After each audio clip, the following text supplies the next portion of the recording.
You got jokes, man, left and right, don't you? Oh man, yeah. Get him out of here. You know what? Get him out of here. All right. Without further ado, ladies and gentlemen, welcome to the Sportz Nuts.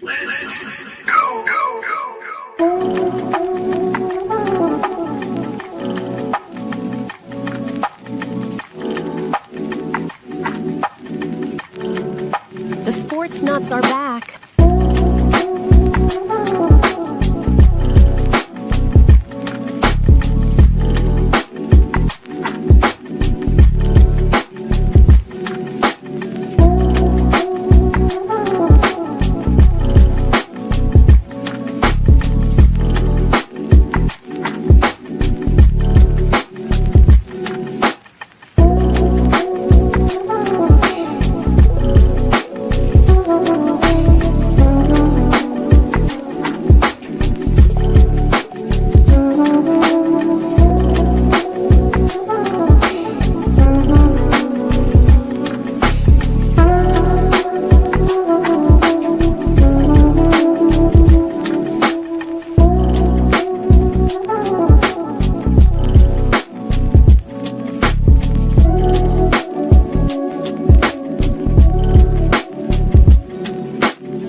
You are now listening to the Sportz Nuts. Yes, you are listening to the Sportz Nuts. Thank you guys so much for tuning in to the show tonight. Oof, we got a really good show lined up for you, but first, let's give a special welcome tuning in. 95.5 KFCE, TigerNation.live. 93.7 is Animal in Mexico, and all of the other radio stations we air on, plus the now 46 countries we air in. Thank you guys so much for tuning in. It really does mean a lot to us that you take the time out of your evening to tune into us. And guys, we have an absolutely amazing episode lined up for you. We have a good friend of ours, Mr. Brian Atkins. He is the public address announcer, or PA announcer, as you guys know them by, for Furman University. And my daughter just got a little excited because she loves Furman. And I will let you guys know I'm getting back from a final regular season postseason game. Oh, goodness gracious. Final regular season game in softball. We did lose, but my daughter actually had a 2-run blast. Really proud of Addison for that. Before we go any further, Ben, man, welcome back to the show. It's good to see you as always. Happy Friday. How was your week, man? Good to you. It's been good, man. Just been grinding. Got to keep the grind going, and can't think of a better way to finish off the week than to talk with you goobers. So. Don't mind my audio. It is going in and out. I'm in the middle of nowhere, so my audio does go in and out, unfortunately. My man sitting below me, though, Shane Owen, man, how is everything going? Some good news transpired with the fact that your sister, can you share with everybody? Oh yeah, well, as I said Wednesday, Kara's back home. Still in bouts of pain and everything else every once in a while, but she's home resting instead of laid up in the hospital. So, Wait. about 3 weeks of that was enough, I guess you would say. But glad to see her home. Got her a couple love lilies as a welcome home gift. Kind of brighten the mood and the spirit. But she's back home, and as you said, man, it's Friday. It's the end of the week. A little bit chillier up here than expected, but just enjoying the nice mid-60 weather out here on the back porch for tonight. And can't say enough how excited I am to have Brian on and get into this episode, man. We got some real good stuff in store for you guys. Yeah, we do. Really excited to have everybody on. It's good to have the whole team. Matt, every time I see you, I so bad have a song in my head. I'm going to keep it G-rated. I'm not going to mention it. But it's just every time I see you, I have this song come on my head.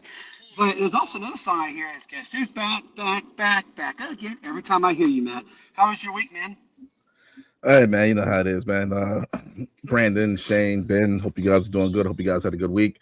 Man, just working and enjoying life, enjoying the fruits of the labor, all that good stuff, man, and just getting ready for this baby to come, man. So other than that, man, just taking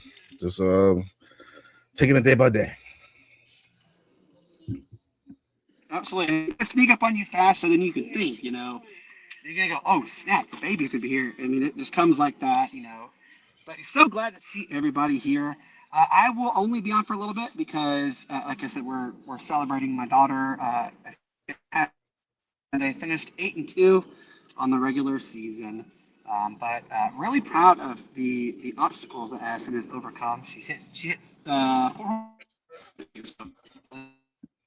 Before we go any further, let's not keep them waiting any longer. Let's get them on here. Brian, man, how are you doing, sir? Good to see you as always. Gentlemen, how we doing this evening? How's it going, boss? Pretty good. Hey, glad to hear. We talked before, Brandon. That traveling, you're in Williamston, man. You're out. You're out in the boonies there, so there's only like one cell tower out there. I think. Yeah, having a little technical difficulty out there, man. But it's all right. It's all right. Brandon, me and Shane, you guys have a fantastic show, okay? We got it, man. Yeah, you guys have fun tonight, Brandon. Celebrating your daughter. Right, 2-run bomb. Go enjoy. All right, Brian. All right. First, let's go ahead and give a shout out to our newest paying sponsor here. Kalima's Cuisine, which is owned by our good friend Bobby. So if you live in Hawaii and more specifically in Oahu, if I said it correctly, please don't bash me. And our family outing as well coming up, and you need a caterer, send us a message today at BrandonKeeler1radio@gmail.com, and we will help you get in touch with Bobby. Yes. Oh yeah, and we'll get into a bunch of stuff here in a little while, but man, Brian, welcome to the show. Man, it's a joy to have you on, and you do many things. Like I know I researched up for tonight's show a little bit, and you got some pretty good stuff. But I'm going to go ahead and start it off with Brandon's first question for you that he wanted us to ask. Brian, you're a man of many hats, most recently with Furman University. What an amazing basketball season that the Dens had. The injury bug looked like they were going to derail the season to start with. But, what was some of your favorite calls from the season with Furman at Timmons Arena this year? So we'll back up a little bit just to clarify my work at Furman, because there's not just one of us announcers. There's quite a few of us, actually. So I'm currently the backup and spotter for football. I fill in the winter for some basketball games, both men and women. In the spring, I am the ESPN, both play-by-play and color analyst for women's lacrosse. And I do a lot of softball stadium announcing for them. So I'll say that, one of my favorite things in Timmons Arena was actually being able to call the men's sports. There is a full-time announcer that has been doing it for quite a while. I believe that he is like a former college friend of Bob Ritchie, who's the head coach. So he's the normal guy, but every once in a while I get tapped to come in and announce. And I don't know if you guys have talked about, how much you talked about Furman, but, they did a major renovation of Timmons Arena over the last 2 years, I believe. And so this was the first season that it was open. And man, what a difference. A new arena, fresh, the way that it's designed.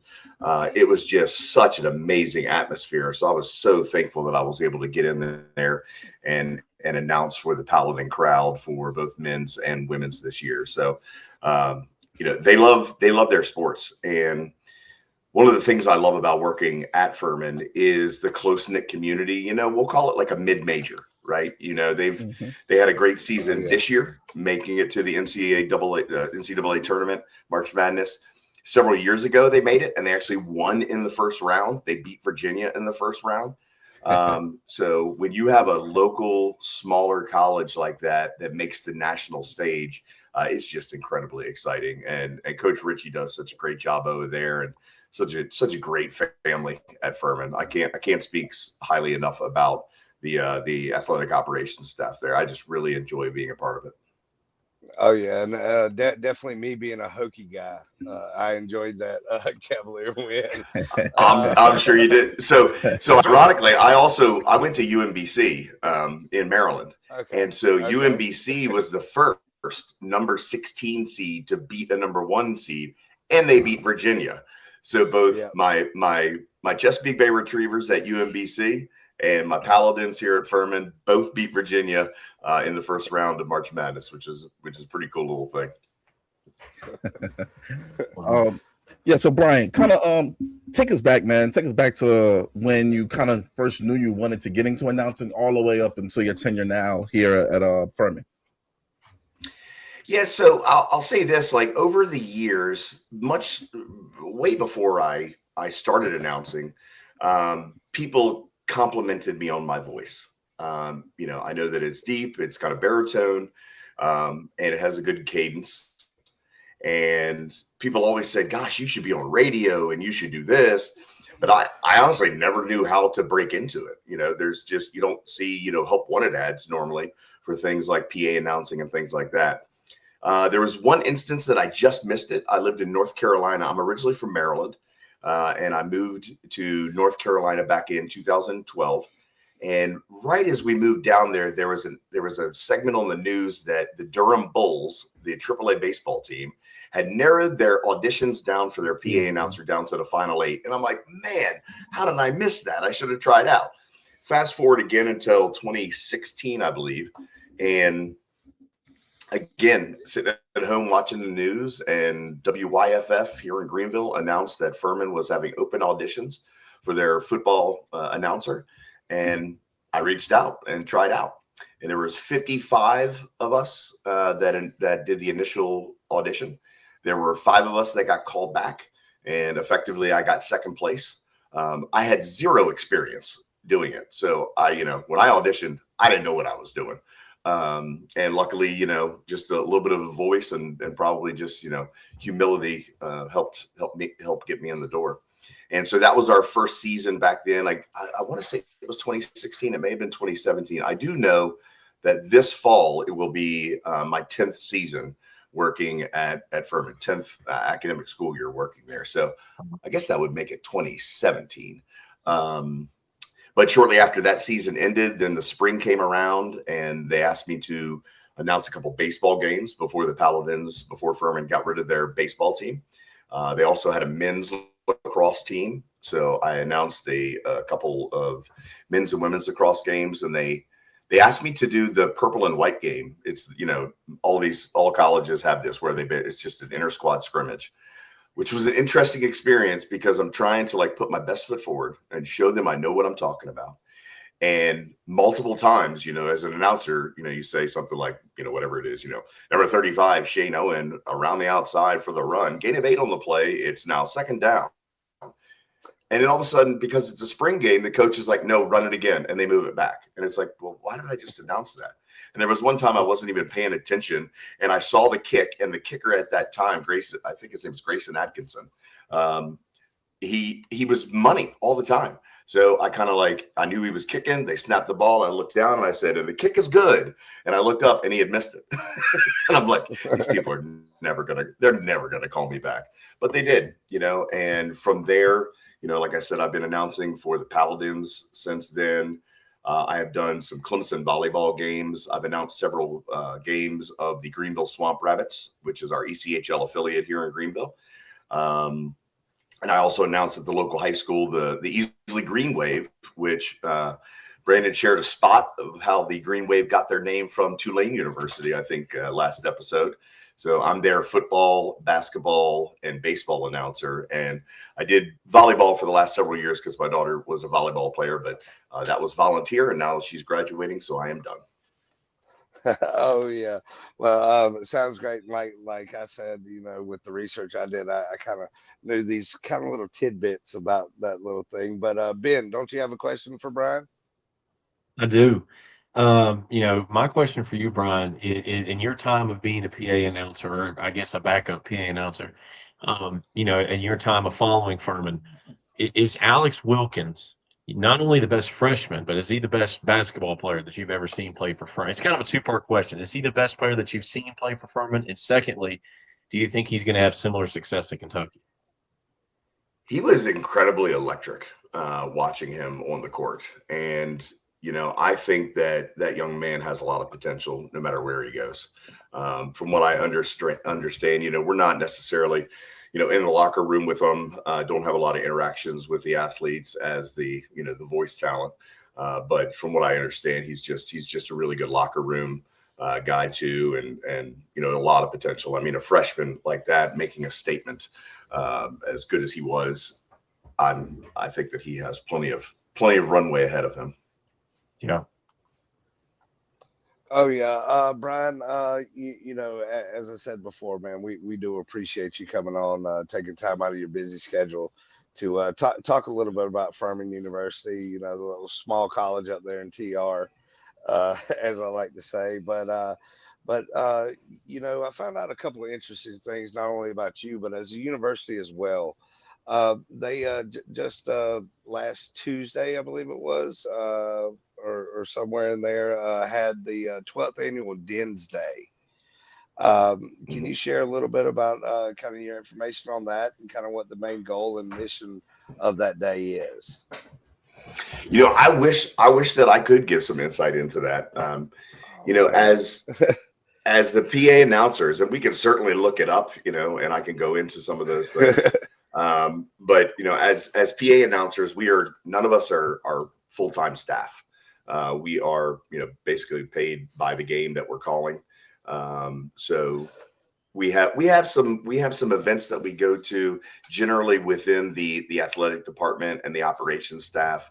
I can't say enough about Todd Duke. He's one of the associate athletic directors, and he's the one that schedules of game operations.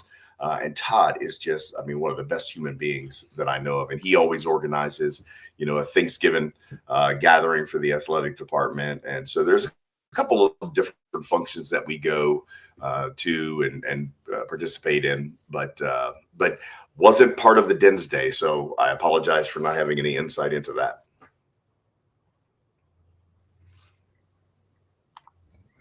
Oh, yeah. Well, Matt, I believe you got a question or two for Brian, maybe. Absolutely. Give me 1 second. Gotta catch up here. Awesome. Okay. So, Brian, tell us, man, what is your favorite sport to announce for when you're what is your favorite sport to announce for? There, sorry, I got a little tongue tied there. No worries. Well, one of my favorite things to do is I love the ESPN gig that I have with them. So we generally broadcast 5 to 6 games on ESPN Plus for the Furman Paladins women's lacrosse team. And it's funny because I had zero experience doing that. And back in, I think it was 2018, or maybe 2019, I showed up to just be the stadium announcer because I had been announcing all of their games. I was the voice of the Paladins women's lacrosse. And I happened to show up one day, and the then director producer for ESPN at Furman said, "Hey, Brian, how do you feel about being on television today?" And when you're in this line of work, when you have this type of side gig, you never turn down a gig, especially when you're trying to get your foot in the door. And so I said, "Yeah, let's do it." Now, in my mind, I have incredible imposter syndrome. I have literally never been a color or a play-by-play analyst on television. but they asked me to come to do it, and I said yes. If I look back at that game, it's pretty cringeworthy because there were so many ums and ahs and nonsensical statements because I thought that I just needed to fill the air, as well as I did. When you're on ESPN, much like you guys doing your research before this show, there's several days of preparation that we do prior to a broadcast. We generally are talking to both the head coach of Furman and their opponent. Before the game, we go down to the field. We talk to them about last thoughts before the matchup. I'm preparing statistical sheets so that I can quickly reference little statistics or tidbits about all the players on both Furman as well as the visiting teams. So there's a ton of work that goes into it. But I've been fortunate to work with some really good, if I'm the color analyst, I've worked with some very good play-by-play. Just the last 2 seasons, I've been put in the play-by-play chair, and that's probably my favorite because I get to work with Becky Goldsmith, who is she coached women's lacrosse for 20 years. So, I played lacrosse when I was in Maryland. The men's game and the women's game is totally different. And so my knowledge of lacrosse in general of the sport, as well as her technical nature and technical knowledge of the sport, I think makes a very good broadcast for us. And we've just much like you guys, right? You started the podcast and it was kind of like feeling your way around, and then you start getting into a flow, and each of you kind of know the other, and who to ask a certain question to, or what comment will spark, conversation from someone else. And Becky and I have developed a really good working and broadcast relationship with those regards. And that's at Furman. I've announced several of the football games. Even though I'm backup, Jeff Holly is the main announcer. But Jeff has, not been able to make certain games. He had both of his daughters were in college one was at Clemson, one was at Carolina. So he would have to go, to Parents Weekend or something like that. And I've been able to announce some games. I actually announced some of their playoff games. Furman is in the FCS and have had some very good runs within the FCS. And I was able to announce some playoff games for them, which was great. But it was interesting because once you're announcing a playoff game, you're supposed to be neutral. So normally during a broadcast, obviously you're showing, in your inflection and your excitement in your voice, you're showing to the Furman, the home team. But because it is the FCS, you have to act neutral in your announcing. So you can't really show favoritism to the home team. So that was very interesting. I will say this though. My favorite thing to announce thus far in my career is the ECHL Swamp Rabbits games, because as the announcer, you sit between the penalty boxes. You're right on the ice. The glass is right in front of you. They're slamming up against the glass in front of you, knocking your microphone over. When there's a fight on the ice, the guys go to the penalty boxes and they're jawing back and forth. And you get to hear all the smack talking. I mean, it is just, and the crowd itself is just so responsive to the announcer. Gotcha. So that's a very rewarding thing. Okay, and gotcha. And Brian, to piggyback kind of off of what you just touched on, man. I mean, as a, and a lot of people don't know this, and kind of want you to kind of just touch on it just a little bit more. But as a PA announcer and an analyst, like, how do you balance, and how hard is it to balance, being the voice of a program while also providing like objective insight on a national platform like ESPN? Like, how do you, if it's a team, like, for example, you're used to rooting for a particular team and now you're doing play-by-play for the team versus another team, like, how do you keep all that emotions and things like that in check? Fortunately, because the Paladins, the women's lacrosse team, they're now in the Big South. The Southern Conference got rid of women's lacrosse, so all the teams dispersed, and Furman ended up in the Big South for women's lacrosse alone. None of the schools within there are, something that I've rooted for in the past. If it was a UMBC or a Maryland, Towson, one of my home, schools, I may have a little bit more difficulty with it. But and on ESPN, you're absolutely right. Stadium announcing is different, right? Stadium announcing, you're trying to really hype up the crowd. being on a broadcast like ESPN, you're trying to be informative, describe what's going on, tell the crowd, or the audience, if there are penalties, why there was a penalty. You're going over the technical nature of maybe the defensive scheme that was able to block, or the offensive scheme that was able to get a cutter through the middle and get a goal in the net. And it's somewhat difficult because I'm a Paladin fan. I've worked there for 10 years. So I do have a little bit more excitement for the Paladins, but you're trying to balance it out because, these are ESPN broadcasts, right? So we're not talking about millions of viewers. Who is tuning in is generally those students, family, and friends on both teams. So if a visiting team comes in, I want to make sure that I'm showing enough respect and adulation, I guess, or admiration for both of these programs and the accomplishments that both teams and their players and their coaches have put forth in their careers. And I think we do a really good job of that. I mean, like I said, we do a lot of pregame with the other coach, the visiting coach. Do a lot of research into the different players, what their high school accolades were, the accomplishments that they did there, how that's translated into the collegiate level. So you're always trying to balance it out, especially on a broadcast, because you don't want to be a homeboy on ESPN, right? That's true. You're muted. Your mic's muted, though, Shane. I was going to say it's always great to be a homer. I do enjoy the enthusiasm out of that. But yeah, you got to believe something, man. Yeah, as you see, we got a question from Brandon here in the chat. Said, Brian, I know Dan Scott very well. He's a great guy.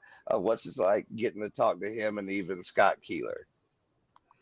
I mean, I'll say this about Dan Scott. He is one of the nicest, most gracious guys, walking around campus. In general, Furman has incredible staff. Everybody there is, they call it the Furman family, and I completely agree. Like, I feel like I'm part of the family there. Dan Scott, I'll give you this story. Back in 2018, I think 2019. Again, I would fill in, right? It depends on when the games are. I have a 9 to 5 job. So if it's, a 3:00 game on a Wednesday, I'm not gonna be able to announce that game. But I went to one of my first baseball games. In fact, it probably was my first baseball game. And where the PA sits, there's a small little divider, and then Dan sits there, and he's the voice of the Paladins on the radio. And to hear Dan talk for 2 hours, 2.5 hours during that game, very minimal breaks, only some commercial breaks. He was by himself, and he is telling the audience, and his description of everything that's going on, from the weather to the birds flying, in the outfield, to the guy, knocking the dirt off of his cleats as he's in the warm-up circle. Dan is so eloquent and so skilled at being able to verbally create a mental image of what is going on the field, that I realized that, like, PA announcing is just this small little thing compared to being, a radio guy who does the job that Dan does. I mean, it is just amazing. I stand in awe, even with the ESPN experience or the stadium announcing experience. I stand in awe of Dan Scott and some of those guys, just because of their ability to talk and be so descriptive during a radio broadcast. Oh yeah, well, Ben, go ahead with your next question. Yeah, I'm really curious, in your journey towards being, one of the PA announcers for Furman, what is the kind of the greatest challenge that you face? Not just as a PA announcer, but let's talk. I'm talking about the grand scope of your career. What is one of the greatest challenges that you faced in your work life, and how did you overcome that challenge? Well, how far outside of sports do we want to venture? Because I have a backstory that I think is pretty instrumental to my life. I'm about 6.5 years sober. So back That's in awesome. September of 2019, I gave up drinking, and it needed to be done because I was going down a pretty bad path with that. Now, if you put the timeline together, I was working as a PA announcer then, right? I had a 9-to-5 job and all these other things, but you know, a lot of things in my life were crumbling, and a lot of it was due to, you know, my abuse of alcohol, and I gave that up.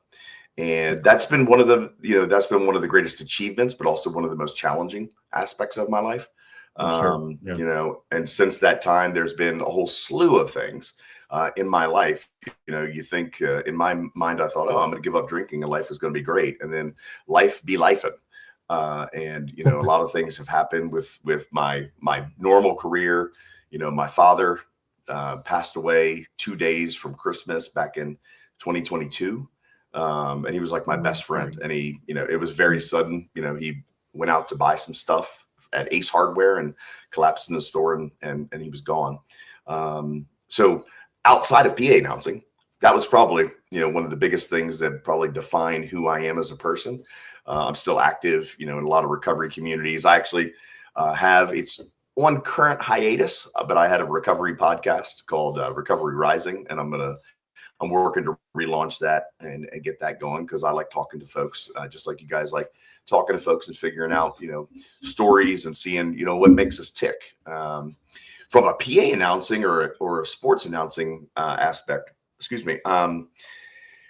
What I would say one of the biggest challenges from the ESPN side is all that research that I talked about having to do. You know, you want to make sure that you have, you know, 2 hours worth of material and information and insights into the players and the sport and the game that's actually going on. You need to have all of that and prepare and be able to, you know, rattle off different things at any given time. From a PA announcing perspective, you know, luckily at Furman, I don't have to play the music. At ESPN, I have to be the DJ too, you know, so that's a challenge because I'm trying to announce, but also figure out what song I can play and make sure it's clean because we don't need to drop any F-bombs at a high school football game. Sure don't. No, we don't need to do that. And it's happened. And the athletic director's like, hey, I thought we used an approved list. I'm like, it didn't say explicit, man. I'm sorry, you know? So that's one of the challenges, but I will say this. I don't think that most people that go to a sporting event understand the level of production and understand the level of planning and activities that are occurring behind the scenes. When I first went to my first Furman home game, that first year that I was selected, it blew me away what was going on with radios going off and the band, and you're talking to the DJ that's on the field, you know, and now we have Sir Paladin, who is a knight on a horse that, you know, runs out onto the field, you know, and that's all being coordinated. But also the things that slip up, right? Something always goes wrong. In fact, multiple things go wrong during every single game, and everybody has to pivot on a dime. And you have to, you know, and it's just like, all right, this is what we're doing. Skip to this page, do this announcement. So being light on your feet and being very flexible and adaptable and being able to work under pressure is crucial for this job. That's awesome, man. Thank you for sharing that. Mm-hmm. Absolutely, and to kind of touch on that, man, I feel like I've been piggybacking off of you all day, Brian. But to touch on you, I want to touch on that, man, on your role just staying sober and things like that, and dealing with the loss or the pain of loss. How was announcing or sports in general able to help you get through those times?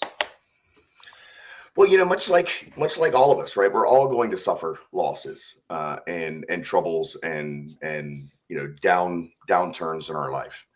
And when we have an outlet for that, and sometimes just a distraction, you know, from those things that you're going through, was crucial. And as I said, Furman feels like a family. And you know, obviously I posted on social media because we were, you know, announcing it to people so they knew what the arrangements were for my dad. And everybody that I work with at Furman reached out, either, you know, publicly on that thread, reached out individually to me, asked me if there's anything that they can help with. You know, there's just, I got this. There's just a lot of support, and it also gave me an outlet.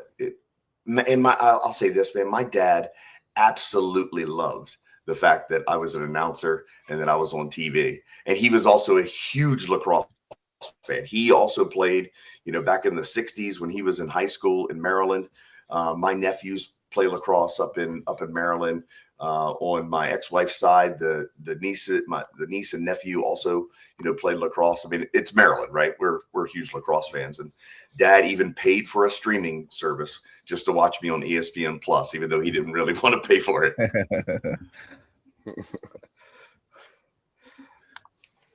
Oh yeah, well, Brian, man, once again, thanks for joining us. Before we let you go, I want to kind of get a sense of, just a general game day there in Furman, up in the little, right in the little foot of the mountain in TR, I guess you would say. But man, just give us a general idea of a game day atmosphere there, and kind of what you do to kind of get yourself in that mood for that game day. Yeah, and it's a little bit different for each of the sports, right? I mean, different seasons give us different weather. So, for football, we have Clemson right down the road, right? So by no means am I suggesting that, a small school like Furman and that atmosphere compares to that level of, top tier Division I program. But I'll tell you what, man, Furman puts on a heck of a game day experience. They just a couple of years ago, they moved a lot of the alumni and season ticket holders parking from right outside the stadium. They moved it away, and now they have that area where they have a stage, bands play, they have bounce houses for the kids, they have a bunch of food trucks that come in, cornhole boards set up, and everybody can pregame out there. And of course, there's people, tailgating and everything else out in the parking lots. Inside the stadium, they have a complete section for student organizations. So all of the fraternities and sororities and other organizations, they have their tents up. They have some cornhole boards. They have the Wicked Weed End Zone. So there's Wicked Weed is a brewery, I believe, out of Asheville, that comes down, and they set up a tent so you can go inside. You can sit in the end zone. You're on the field. You're in the end zone, but they have some cornhole boards down there, and of course you can grab some craft beers and things like that. They have the Paladins marching band is great. There's a DJ that plays during the game, and on-field personalities. They have, like most sporting events, they have, folks down there trying to kick a field goal for, $10,000 or whatever it may be. So there's on-field games, and it's just really good. One of the highlights was, I don't know if you guys realized that Sam Weish, the Hall of Fame NFL coach, is a Furman alumni. And he was, until he passed away several years ago, he was the color commentator for Furman football. And I was able to, ride the elevator with Sam Weish up and down the stadium. In fact, I have a picture of me and my son and Sam Weish. And it's just those instances where what an amazing guy he was, just such an incredibly nice guy. On the reverse side, on going along to, basketball, the new arena was such a beautiful atmosphere this year. They've put in these nice soft chairs, even though they took seats out of it. So there's less seating in Timmons Arena now. It feels bigger. And that's a great way that they have designed it. And it's just such an amazing game day atmosphere inside. Obviously it's the winter with basketball, so people aren't outside tailgating, but inside they have plenty of food stands, and everybody is just in tune to the game. Paladins fans love their Paladins. And then for the spring, the women's lacrosse, that's also, a lot of families show up for the women's lacrosse. They have a lot of students that come out and watch these games, and I love to see that the students on campus are supporting their teams, and they have such a good family atmosphere. For, when I say family, I mean the college family, all those students showing up and rooting their classmates on, because it is a small university. We're not talking, 20,000 students like you have at Clemson. You have a couple thousand students, and it's a small campus. One of the most beautiful views in college football. I still love sitting in that production booth and looking out over the mountains and Paris Mountain in the background with Travelers Rest around the corner. It's a wonderful, beautiful atmosphere. Oh yeah, well, we got a text message. Dan is watching and said to tell you hello from him. Oh yeah, Dan. Hi, Dan. What a great guy. Yeah, but y'all, this is Brian Atkins, your substitute PA announcer and ESPN analyst for your Furman Paladins. Brian, can you tell everybody kind of where to find you on your socials and what you got coming up next? Yeah, if you're watching, obviously it's in my name there in the title. It's at sober_CF_coach, because I'm also a CrossFit coach and competitor. That's basically the best way to find me on social media. I'll drop a little hint about the podcast that I'll be relaunching. That's Recovery Rising. And again, that's will be mostly geared towards folks like myself that have journeyed into substance abuse recovery. But I love to talk to people about a slew of topics, much like you guys. You want to learn more, and I'm a lifelong learner, so there'll be some more topics on there. So at sober_CF_coach will be my Instagram, and then keep a lookout for more episodes of Recovery Rising to be launched.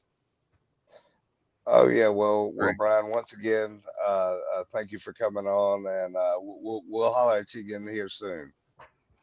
Yeah, I appreciate you guys having me, and you guys have a great rest of the broadcast. All right, we'll see you, bud. Awesome. Shane, got any plans for the weekend? Oh man, I got a few, but old age catches up with you, so I'm kind of dealing with a little bout of gout and some stuff right now. All right. So, guys, this past we had was there a UFL game or something like that was on not too long ago? Yeah. Big UFL game between the Dallas Renegades and the DC Defenders. But they said, go ahead. Yeah, go ahead. No. I was gonna say, go ahead. Yeah, man. So apparently, man, that was the most watched UFL game, man, for 2026, and the most watched ever, according to my sources here. But now with the UFL making headways and growth in other markets, and now expansions are in talks. Are we about to see the UFL take off in a good way with more games, more teams, and more fans? What do you think, Shane?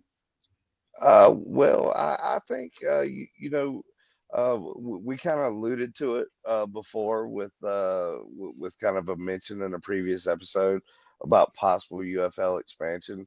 I think there's plenty of plausible kind of places out there, especially with the product that we've seen on the field this year.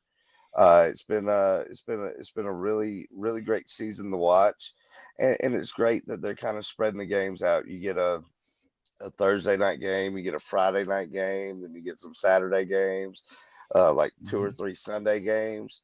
So definitely great to see. Oh, excuse me, but definitely great to see also the kind of fanfare that we've seen with spring football kind of deal. So it's great to see the kind of fanfare kind of grow and grow, and I think as we see the fanfare grow, we're going to see the ratings and all grow as well, just like we have this year. So Ben, what are your thoughts on this? Yeah, I mean, I agree with you, Shane. I think there's definitely some opportunity for growth. I mean, you look at just how prominent, how popular the game of football is. We're not just talking about NFL and college. I mean, we're talking about, across the entire nation and really the whole world. It's beginning to grow internationally as well. I think it's only a matter of time before we have more than 8 teams. I think it's only a matter of time before that expands to 12 and then maybe 16. I mean, who knows what happens after that? And I think the UFL is doing something really good in the way that they schedule. If they were to try to compete with the NFL and college football, if they tried to do this during fall I don't think they would have as much success. But I think people right now, a lot of the reason the UFL is so successful right now and its growth is because the timing of the year. People are starving for football, man. I know I am. So it's definitely a good kind of appetizer, so to speak. Holds you over. So I think it's only a matter of time before we see 12, 16 teams. Absolutely. So, well, right now I think the UFL is kind of still in improvement mode. But I mean, there are signs that it could take off. For example, TV backing matters. Games being aired on networks tied to ESPN and Fox Sports, is huge. That gives it visibility, that previous leagues didn't have. Also, certain markets are legit. Cities like, the cities that they have, they're legit cities. And football demand never dies. People love football no matter what. As long as there's football on TV, people will tune in. And also, man, I believe there's going to have a lot better quality than past leagues. The play is cleaner, QB play is going to improve, and coaching is going to get better. But some things that could probably hold it back is, your star power is still low. No household names really. Casual fans won't lock in weekly for that. Some casual fans are like that. Attendance can be inconsistent. Also, it could be an identity problem. Is it a developmental league? Is it a second-tier pro league? Is it a feeder to the NFL? The message isn't crystal clear yet. And also, man, it could be an oversaturation risk, man. Football fatigue is real, as to some people, not to me and not to us, but to some people, football fatigue is real, man. So, we'll see what happens, man. I think it's gonna be interesting, man. But Shane, go ahead, man. Muted mic again, my bad. But man, our next topic is one, don't have the overlay ready or anything like that, so I'm gonna have to read off of my little tiny screen on my watch about this next list. The top 10 hitters in MLB history. Okay. Is what it was titled. Brandon had the list. Number 1 was Babe Ruth. Number 2, Ted Williams. 3, Hank Aaron. 4, Roberto Clemente. Let's see. 5, Alkaline. 6, Mickey Mantle. 7, Jimmy Fox. 8, Joe Morgan. 9, Willie McCovey, and 10, Ernie Banks. So kind of want to get your thoughts on that. Matt, we'll go with you first on your thoughts on the top 10 hitters of all time. Now take into account that you don't have to be past, present, anybody that you can think of. They're missing a lot of names on that list, man. I agree with you. I agree with you. Oh yeah. So if you want, if you got like a top 5 ready or top 10, I do. Go ahead with your list. I do. I got a top 5, a top 10 that I got ready real quick, man. First, I'm gonna go with Ted Williams. I mean, I think he was the purest hitter ever. That's just my opinion. Then I'm gonna go with Babe. Then I'm gonna go with Tony Gwynn. Then I got Hank Aaron, Barry Bonds, Ty Cobb, Stan Musial. I could never get it right. Stan Musial. Musial. Followed by Willie Mays, and you know what? I'll even throw Albert Pujols in there, man. And then Rod Carew. Some more here and there. I mean, Mickey Mantle, you got Frank Thomas, you got Ichiro Suzuki, Miguel Cabrera. I mean, there's a lot of guys out there that you could put in this list, man. So I don't think any top 10 list would be wrong, but there are some top 10 lists that can be wrong, if that makes sense. Yeah. Ben, what do you think about it? You got a top 10? Yeah. First off, I just want to address, you had Barry Bonds, 5 on your list? Did I hear that right?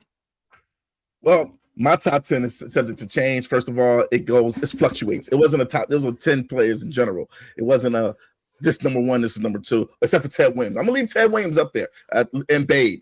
You got Tony Gwynn too. And Hank Aaron. Oh man, and then Barry Bonds. I mean, dude, you got some insane hitters, man. You got some insane hitters. There's no way that Barry Bonds there's no way there's 3 or 4 hitters better than Bonds. That's wild. I mean, that's kind of like if you know, you know. If you know ball, you know ball. What I'm about to say. That Skip Bayless segment a few years back when he was still in the First Take, when he was, calling Bill Walton better than Steph Curry. If you know, you Oh, know. This sounds like that right now. Oh my gosh, that's crazy, man. Anyway, I'm gonna go with starting number one, Barry Bonds. You think not? Hey, listen, I know what y'all are thinking. Come on, Babe Ruth is the best. Listen, Babe Ruth is the best player of all time. We're talking about the best hitter. Who's the best hitter, not the best player? Listen, I understand Babe Ruth has the on base, he's got the slugging percentage, he's got the hitting average, he's got that. But what he doesn't have is the home run record. Listen, man, in my opinion, home runs is what matters. It's what wins you the game. So, yes, batting average is all well and good, but that doesn't win you games, man. That's a part of what wins you games. But what really wins you games is, do you have runs? Do you have more runs than the other team? And you can count on Barry Bonds, man, at just about every game to get you at least one run, if not two, three, four. I mean, depending on how many people are on base. So for me, it starts with Bonds. I give Ruth number 2, Tony Gwynn 3, Lou Gehrig 4, Pete Rose 5, Gibson 6, Albert Pujols at 8, Hank Aaron 7. I'm sorry, I missed that. Hank Aaron 7, Albert Pujols 8, Mantle 9, and Ted Gibson 10. That's my 10. Whoa, Ted Williams isn't in there. No, but Barry Bonds is. Whoa. Ted Williams got to be the purest hitter ever. He had the best The on-base only one. percentage Hey, of all time. I might give you Ted Williams over Pete Rose. That's the only one. But you. Forgot about Pete Rose. That's what I'm saying. You can't put Ted. There's no way that I'm putting Ted Williams over Barry, over Babe, over Josh, over even the reason why I put Ted Williams up there is the best on base percentage of all time. All time. Like, if he got to the plate, he was getting on base. Like, when Ted Williams got to the plate, he was getting on base, regardless. That's the only reason why I got him up there. But again, what matters? I know it's a matter of opinion, but what matters more, batting average or home runs? I understand. That's a matter of debate. Home runs. Gosh, I guess it depends. Home runs will get you an easy score, but being more consistent with the batting average and getting on base, guaranteed getting on base, helps more in the long run. I guess you could say it's kind of like, shooting a 3-pointer or a layup. Yeah, 3-pointers are awesome, and you hit threes, they're worth more. But at the end of the day, it's easier to hit more layups and help your team win that way. Look at it from that perspective. That's the perspective I look at it from. But baseball, the difference is negligible. I mean, it's not like Barry Bonds. Yeah, he holds the home run record, but it's not like his batting average was .190. I agree. I agree with you. I agree with you. I agree with you on that. Yeah. Well, I'm going to go ahead into my list with you guys. Of course, I'm in agreement with Ben. I think Barry Bonds is the best pure hitter, steroids or not, no question about it. There's kind of no argument there, in my opinion. And the steroids have kept him from the Hall, just like my number 4 guy, Pete Rose.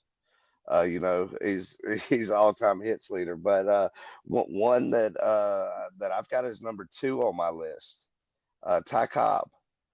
You got to put him up there. Number 3, I've got Tony Gwynn at number 3. This man faced Greg Maddux, Pedro Martinez, and Randy Johnson. 190 something times in his career. Whew. He struck out twice, and that was both to Randy Johnson, left-hander on left-hander. Never struck out against Greg Maddux or Pedro Martinez in his whole career. I like Ty Cobb, but he didn't hit enough home runs for me, man. Yeah, and then of course, rounding out there at number 5, I've got Ted Williams there as a pure hitter. But the next 5 kind of go. It's not in any kind of order because you can kind of interchange some of the guys.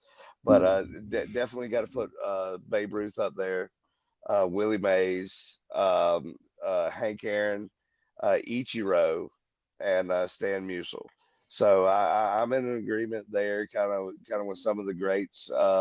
If you notice, kind of all of our lists, a lot of historical figures on there, not too many kind of recent guys, because you can have a flash in the pan Yeah. real quick, but to sustain it throughout your career, and one nipping at the bud that y'all mentioned, Albert Pujols,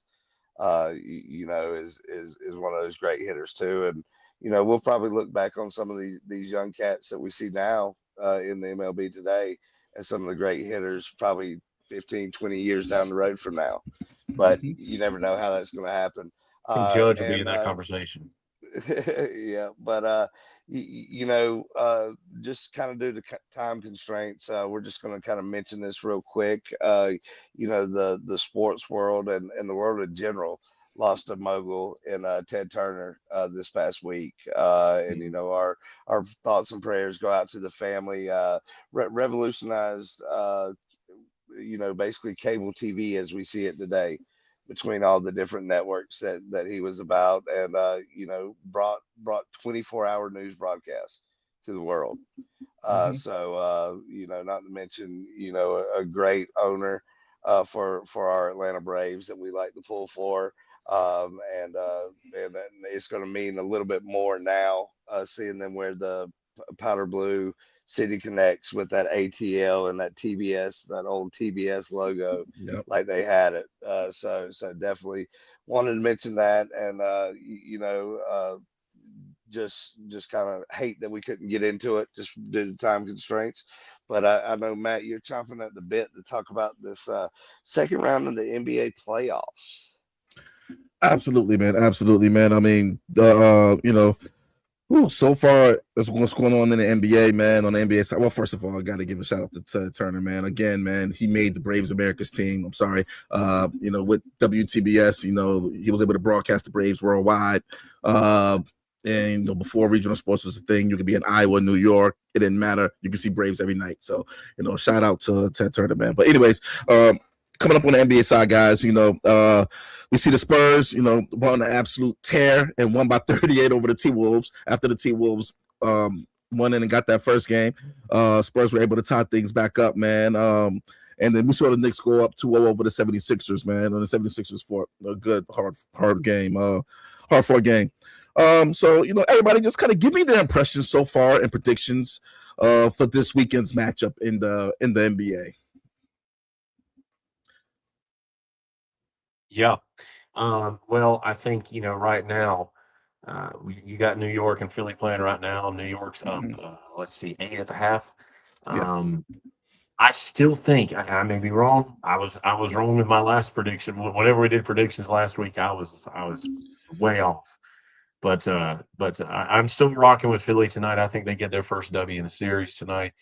I can't see them going down 0-3. I think they got too much talent.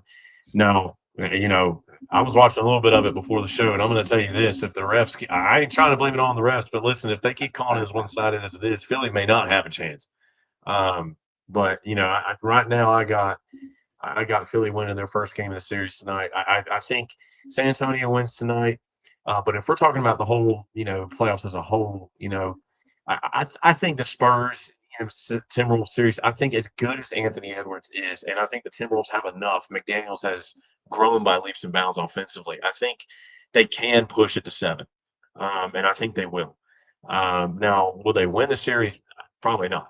But I could see Minnesota pushing that series. I just feel like, and I was talking to my brother about this yesterday.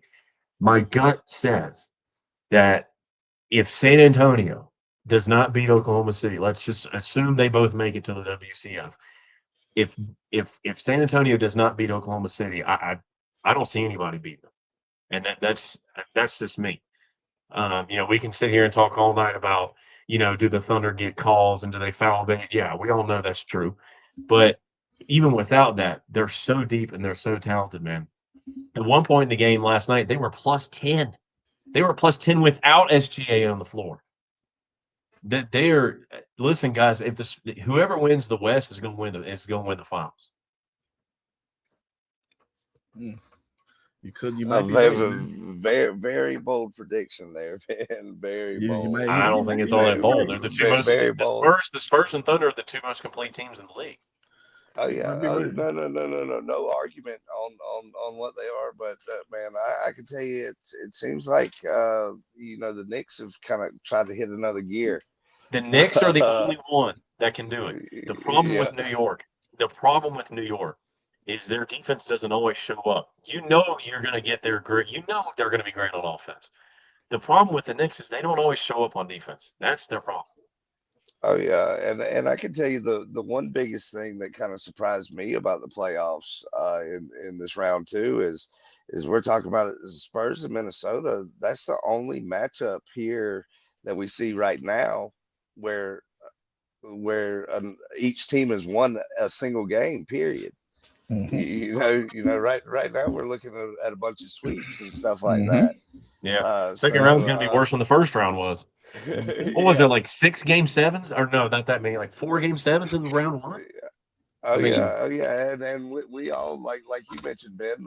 We all talked about our predictions going into the second round, and now we're second guessing ourselves because I said that this was probably one of the best second rounds that we'll see. yeah. But Mhm. we'll kind of move on past that a little bit and kind of go to our news Hold segment. on 1 second. Hold on 1 second, Shane. Sorry about that. Sorry about that. Let me. I want to give my 2 cents on the second round really quickly. Before we move on, if that's okay, if that's okay with you guys. That's fine with me. I mean, if you want to talk about the huddle that the Lakers had with the refs after the game last night and all that. And that Nah, was an and last night, by the way. look. Honestly, guys, I think the second round is going to be really quick. This is going to be a quick round. Pistons, like Shane alluded to, everybody's 2-0, except for the Spurs and the Timberwolves. That one I might actually go 7. But I think the Lakers are done. When LeBron's not getting calls, it's a wrap. So I think the Thunder got that one handled. Thunder has a whole bunch of first-round picks. Our players playing like first-round picks on their bench. They're just too stacked for any team right now, besides the Spurs, who seem to have the Thunder's number. But we'll see what happens. We've seen it happen all the time. A dominated team during the regular season, but when the playoffs come, it's a different beast. But I think Spurs all are also eyes, young, man. they're very young, but the Spurs have that one guy on the team they have the biggest game changer in the league right now, and that's Victor Wembanyama. So we'll see what happens with that. Pistons and Cavaliers, I think that one to be real quick. Pistons woke up. They got Pistons and Knicks. Both of those teams woke up, man. They got Knicks were getting embarrassed by the Hawks. Then the Knicks woke up and remembered how to play defense. I see the Knicks sweeping the Sixers. I just don't, unless Joel Embiid plays the rest of the way. If Joel Embiid plays the rest of the way, the Knicks have a chance. The Sixers have a chance to win a couple of games, but if not, they have no chance. I can see the Knicks sweeping them. I can see the Pistons sweeping the Cavaliers. I'm sorry, James. When has James Harden ever showed up in the playoffs? I'm just saying. So I think this round is going to be real quick, guys. Thunder Spurs would be a great matchup, and the Pistons and the Knicks would be a great matchup as well. But we'll see. Oh yeah. That definitely. I think we're going to be in for some good conference finals, to say the least. But like I said before, we're going to go to our news segment where we give our sports stories. It's just kind of quick highlight some stories that don't get enough media attention in our eyes. So I'm going to kick it off. Go with my little quick sports story that I've got. Man, I've talked about them before on an honorable mention, but the North Greenville baseball team, they are, they're, I believe, 47-10 this year. They just lost in the conference tournament of the, I believe they're in Conference of the Carolinas. But man, they they're sitting there waiting on the regional seeding and where they'll be playing come postseason play in NCAA Division II. One of the hottest teams in the country right now. But with that being said, I saw a little picture that came up. Within the last 5 years, North Greenville has won 237 games. This is second in all of the NCAA, no matter Division 1, 2, 3, NAIA, all that good stuff. This is second only to Tennessee, who has played 30 more games than them at that point. Over the last 9 years, they have amassed the most wins of any NCAA program of any level, with 381 wins. So they've put together a great program. I remember when I was coming up, I took a recruiting visit there, college tour, and all that, up to Tigerville, South Carolina. Kind of out in the middle of nowhere, but beautiful place, beautiful campus, and they've built a strong program there. And man, it's great to see. But something that you really wouldn't think of, that over the last 9 years as a baseball program, they've won the most games of any NCAA program that there is out there. So Ben, go ahead with your quick sports story. Yeah. Well, as I like to say, if you know ball, you know ball. Back in 2010, there was a man by the name of Steven Garcia. And a lot of y'all that are listening to the show, you may know who that is. Like I said, if you know ball, you know ball. But that man was the quarterback for for USC East, is what I call them, the South Carolina Gamecocks. They Yeah. the reason I know you remember that Bama game. Yeah, of course I do. That's where I was going. Alabama back then in 2010, we had just come off the heels of winning the national championship against Texas, the first of 6 under Saban. We still had Mark Ingram, still had Julio. Ingram was pretty much bottled up for that whole game, and it's a big reason why USC won. But Steven Garcia was an absolute ball for South Carolina. At least in that game, he was. Well, the reason I bring him up is because and maybe you've heard of it, maybe you haven't, but he's a man that we need to put in our thoughts and definitely pray for as well. He's diagnosed with, I believe it was stage 3 colon cancer, if I remember correct. Stage 3 or 4, I believe. Yeah. So it's a bad cancer. I mean, forget the number. So, pray for him. And so I heard today, last I heard, that he's going to start, he starts chemotherapy, I think tomorrow. Keep him in his thought. Keep him in your thoughts and prayers. He's only 38. Cancer is just a nasty, nasty disease. Great quarterback. From what I hear, all accounts, all intents and purposes, he's a great guy. Definitely say a prayer for him and his family. Oh yeah, for sure. He was the next coming of Steve Tannehill, who passed away, last year. Right. It's kind of one of those things. I had a guy that I went to school with, and all Cliff Matthews actually played on that team and all. With them, so definitely a heartbreaking story to have somebody like that. He was known for his on the field antics as well as his off the field antics. Definitely was one of those things that you hate to hear for anybody, much less somebody that you were able to watch, kind of playing ball and all that. But it's time for everybody's favorite segment, and we're going to get into it. Here comes.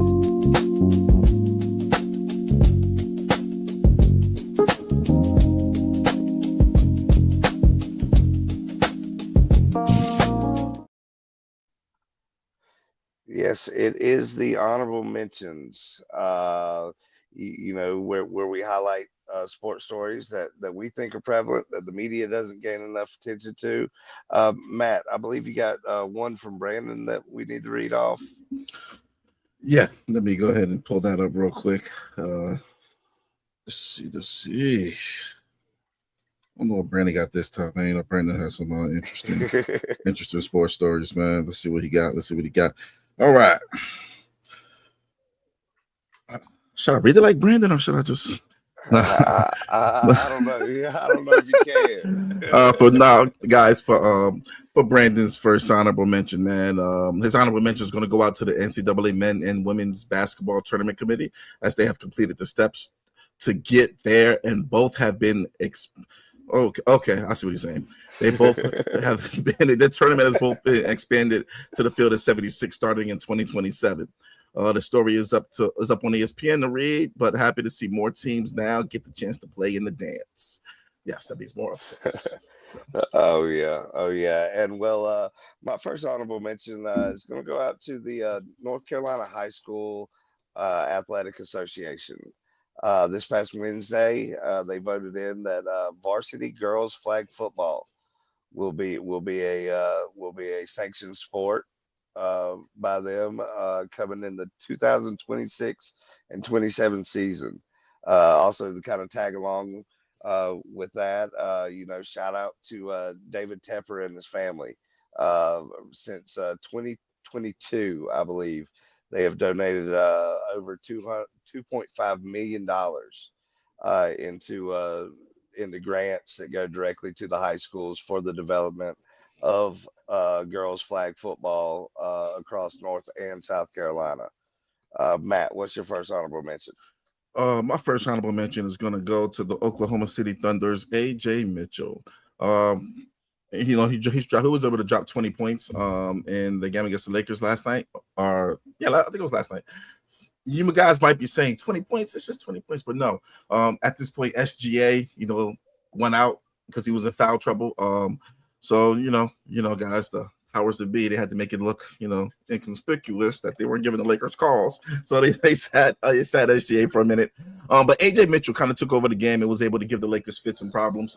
They didn't have an answer for him. He was able to kind of maintain the scoring load while SGA went out. So whenever SGA went out, AJ Mitchell kind of took over that scoring load. And Chet did his thing throughout the whole game. Other players and starters did a thing throughout the whole game. But AJ was the notable surprise, as nobody expected anything from him. So, shout out to AJ Mitchell, man. Oh yeah, Ben, what's your honorable mention? Yeah, I'm going to start with, and Matt, if I steal yours, sorry, but I'm still going to do it anyway. Chris Soule, man, absolutely balling out right now. Has 2.14 ERA, which I believe is fourth in the Major League Baseball right now in terms of ERA. Maybe it's fifth, somewhere in that range. But what he leads in right now in the MLB, the one stat he leads in is six. He leads in the overall record as a starting pitcher, 6-1. Ladies and gentlemen, here's why that's important. I mean, number one, that's incredible for anybody, let alone a guy who's 37 years old. Wow. That man is like, I mean, well, calm down with that. Yeah. Whoa, hold up there, young buck. Listen, I hate to compare him. I hate to compare him to LeBron from the LA Lakers, but hey, listen, he's playing like LeBron right now. LeBron, he's carrying that Braves pitching staff right now. Yeah, absolutely balling out, man. And props to Chris Soule for sure. Oh yeah. Definitely. Chris Sale is in that Cy Young candidacy again. Definitely. And this is kind of one of those things that you look forward to with his dominating career throughout that he had. If he puts up a Cy Young season with the Braves, is he considered a Braves legend or Red Sox legend at that point? Both. So it's one of those things to consider. My next honorable mention that I'm going to go to is going to be the New York restaurants and bars out there. Yes, since they're in the second round with the 76ers, they have banned Philly cheesesteaks in New York City. Don't fret, guys. They still have cheesesteaks there, but they're just called simply cheesesteaks. I saw one menu. It had the word crossed out and circled and said Philly sucks. So definitely great to see a good heated rivalry that we've seen, between the Knicks and the Sixers over the years, kind of coming to fruition there in the postseason. So definitely great to see. Matt, what's your second honorable mention? My next honorable mention, guys, is going to be kind of, I guess, a reminder, but the NBA draft lottery is this Sunday. It'll be this Sunday at 3 p.m. Yes. Yes. We'll I'm finally waiting. I hope Oklahoma City does it. I hope that way we have a whole show dedicated to that, because that'd be wild, man. Well, all four have different opinions on it. I guarantee. Well, the Clippers might have 2 picks in this lottery. Right now, they're slated, I think, at number 9. If the Thunder get the first pick, it's rigged. It's rigged. I don't say that. No. Honestly, if the Thunder get the first pick, that tells you that it's not rigged. It's really. Oh, I want to see it. I want to see it because I want to see everybody lose minds. Well, the Thunder right now, they would be unstoppable with the Bonza, man. They're already unstoppable, man. But exactly. I don't see them getting the Bonza. They have enough perimeter players. I see them getting Boozer. I really do see them. You don't pass on the Bonza, dude. You just don't. Yeah, I agree. But they have enough. They have enough wing players, man. They have way more than enough wing players. I can see them drafting for need or trading back. I can see them trade because number one is going to be DeBonta or Peterson, depending on what the team needs. For example, if the Pacers get the first pick, I can see them getting DeBonta, But if the Wizards get the first, or some, it just depends on the team need here. And all 3 players that they got at the forefront, I put DeBonta, then I put Peterson, then I put thing. But also, speaking of that, I'll go ahead and do my 4th honorable mention. Shout out to Darren Peterson for finding out that his cramps were caused due to creatine. He found out his cramps were due to after they did I guess they did an analysis on his body after the season was over with. Now, NBA teams, they're going to find out what the issue is. So he had an overabundance of creatine in his system. So, that's what was causing his cramps. So, you get that out the way, he might be the first pick in the draft, because dude is a baller. So, there you go. Yeah. Oh, yeah. Ben, go ahead with your second honorable mention. Yeah. Well, I am going to go to, and you might be able to, depending on who you ask, you might be able to call this a dishonorable mention. But you got to give Breece Hall his props for finally getting the contract extension. I don't know how to feel about this, honestly. As a Dolphins fan, I hate the Jets, even though they're terrible. But man, I feel bad for Breece. Like, I'm happy for him that he got the bag, but on the other hand, it's the Jets, man. You know what I mean? Like, it's the Jets. I mean, 3-4 months ago, there was rumors of him getting traded to Kansas City. It was all over the place. And I don't know. If I was Breece Hall, I'd be firing my agent today. Well, I didn't know. What was his numbers? What numbers did he get? I didn't see it. 3-year, $45 million, which is like, on the surface, yeah, it sounds great, but it's the Jets. It's the Jets, man. 3-year, $45 million. It's still the Jets, man. Did he get more than Tyler Algier? Did he do what? Did he even get more than Tyler Algier? Tyler Algier was the other running back from the Falcons that went to the Cardinals. Didn't get that much. Sounds like he got what Breece Hall just got. $345 is nothing for running backs. I mean, I can't say that. I was going to say, Kenneth Walker got what, $15 million a year, 14? So yeah, I mean, but you got to understand the New York taxes. I'm looking at the but it is what it is. It is what it is. Good for him getting the bag. Congratulations. Congratulations. Yeah, but I feel bad for him staying with New York, man. He's going to run his career away. Well, I mean, you look at it like this. New York, when he first came to the league, I think he missed a crazy amount of time due to injury his first 2 seasons. He had a season injury his rookie year, then a season-ending injury in his second year, and then he started performing to that contract or to his draft slot. But I don't know, man. We'll see. We'll see what happens, man. I mean, shout out to being the only weapon that the New York Jets have. Well, okay, don't do Garrett Wilson like that now. Come on. They didn't even throw him the ball the last 6 games. They didn't he did not receive a target the last 6 games of the season. That's their own fault, man. And they spent a first round pick on a tight end too. So we'll see what happens.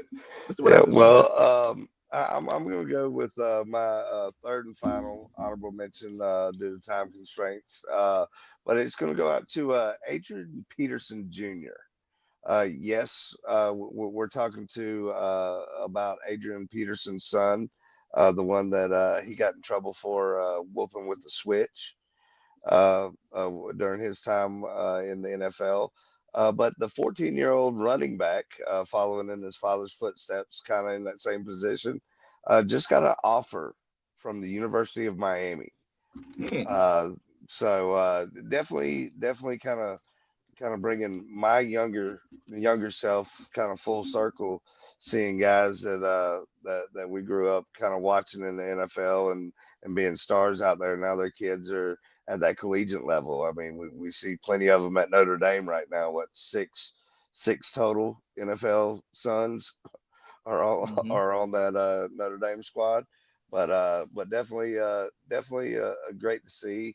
Kind of the younger generation coming up and following in their father's footsteps in the game of football. Matt, what's your final honorable mention? My final one is going to be shout out to Michael Penix Jr., man, the Falcons quarterback. He ended up getting married over the weekend, guys. Him and his longtime girlfriend Olivia Carter got married. And hopefully, hopefully he'll have a better season on the field than he is off the field. But he's batting 1,000 off the field. I have to give him that. But so shout out to Michael Penix Jr. and his lovely wife. Oh yeah, Ben, give us your final honorable mention. I'm gonna go with Charles Lee, the head coach for the Charlotte Hornets. Ladies and gentlemen, he got a new extension with them, and well deserved. He took a team that, in my opinion, it doesn't have enough front court talent. No disrespect to Moose. I like Moose as much as the next guy. He won what was it, the best hustler award or whatever it's called. I mean, that dude's great. He's awesome. Dude's a scrapper. But I don't think they have enough front court talent. Don't think they have enough depth. But he took a team that had a lot of flaws to near playoff, and really at one point in the league, they were at one point in the year they were the hottest team in the league. So you give Charlotte a big good big man like a Mara in the NBA draft, or maybe that Jaden kid out of Kentucky, and look out, man. They may end up being a top 5 or 6 seed in the East next year. Oh yeah. I love to hear that. I love to hear that. But we had a great episode tonight. Bar and Brandon and his issues earlier, but glad to see him come on, share the news about Addison and her home run. We kind of sure did miss him a little bit, with some of the stuff that he does behind the scenes for sure. Speak for But yourself. but man, y'all go out there across our Facebook, Twitter, X. We've got a poll out there for show topic ideas. We got 4 of them up there. Y'all go out there and vote. Let us know which one you would like us to cover, and be a segment on the show. And man, I know Ben's ready to debate it. We got some great ideas out there. Oh yeah. So yeah, y'all definitely go out there and vote. Matt, can you go ahead and highlight what we got upcoming for episodes? Absolutely. Pretty much, guys, for our upcoming episodes, episode 228, that's going to be on Tuesday, May the 12th, with Marcus Mack. He returns, and that pretty much starts but we're going back to our old time slot. So it'll be like a new old time slot, guys. It'll be Tuesdays and Fridays. We don't want to oversaturate you guys with the Sportz Nutz fans, so we're gonna keep it. We're gonna keep it cool. We'll ramp back up. When football season starts coming back and things like that. But for right now, it'll be Tuesdays and Fridays. Those will be our episode days. But episode 229, Friday, May 15th. Join us. We'll all be here. Episode 230, Tuesday, May 19th. Our guy Tony Gladstone joins us for his Tony Knows Ball visit. And that's where Tony talks baseball with us and about what's going on, what transpired over the week prior to him coming on, and things of that nature. And I think that's about it so far. Oh yeah, well, for everybody that tuned in with us tonight on the multiple different platforms we're out there on, too many to kind of go through a name really real quick off the top of my head. Brandon's normally the reader on these kind of things. So, but man, we do appreciate y'all tuning in. As always, like, follow, subscribe. Speaking of subscribe, we're on that end of the year goal watch already. here almost not even midway through the year. So 10K watch is happening here on the Sportz Nuts, and we can't thank y'all enough for even getting us to this point.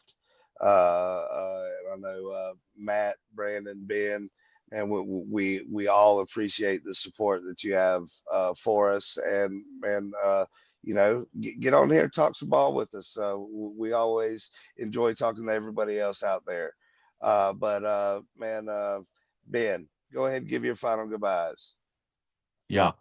Well, to echo everything Shane said, thank y'all so much for the love and support.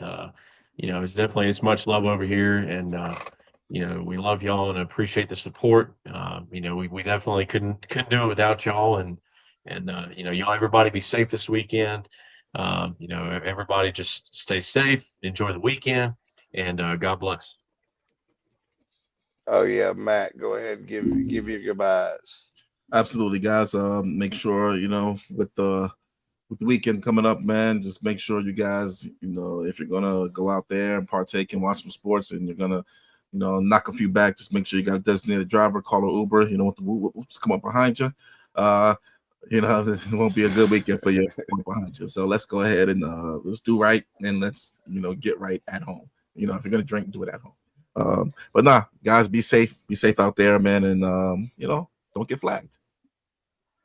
Oh yeah, and as Brandon will always tell you, peace up, A-Town down, all that kind of good jazz. And once again, from my family, and all, and me, thanks for the prayers and support for little sister going through, and glad that she's home. I know the boys are real enthused about that. So that's great to see. But as always, may the good Lord bless you. Peace, love, and bacon grease. And I'll go ahead and send it to Matt. Go ahead and give us that lovely outro that you worked so hard on.